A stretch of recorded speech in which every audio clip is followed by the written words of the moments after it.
Syedaralun, monumen yang terletak di lapangan Belampadang atau di pusat kota Banda Aceh tersebut berisi 53 prasasti yang bertuliskan nama dan bendera dari negara yang ikut membantu pembangunan dan memulihkan kondisi Aceh pasca gempa dan tsunami Aceh pada tahun 2004 silam.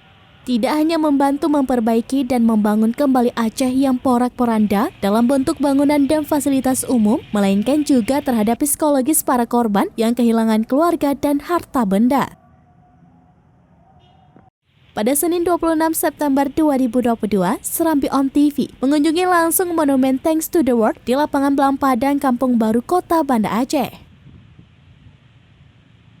Prasasti Thanks to the World tersebut dibangun sebagai bentuk ucapan terima kasih rakyat Aceh terhadap kepedulian dunia internasional dalam proses rehabilitasi dan rekonstruksi Aceh setelah dilanda musibah maha dahsyat gempa dan tsunami pada tanggal 26 Desember 2004 lalu.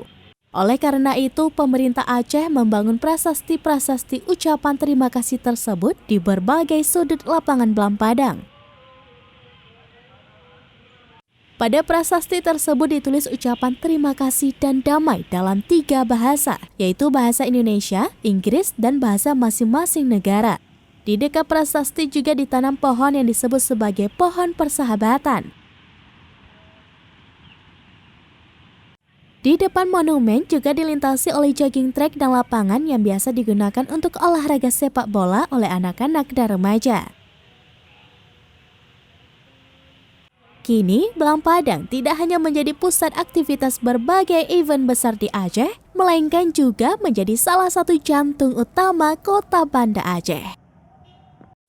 Dari Banda Aceh, Ilham Syahputra, Serambi On TV.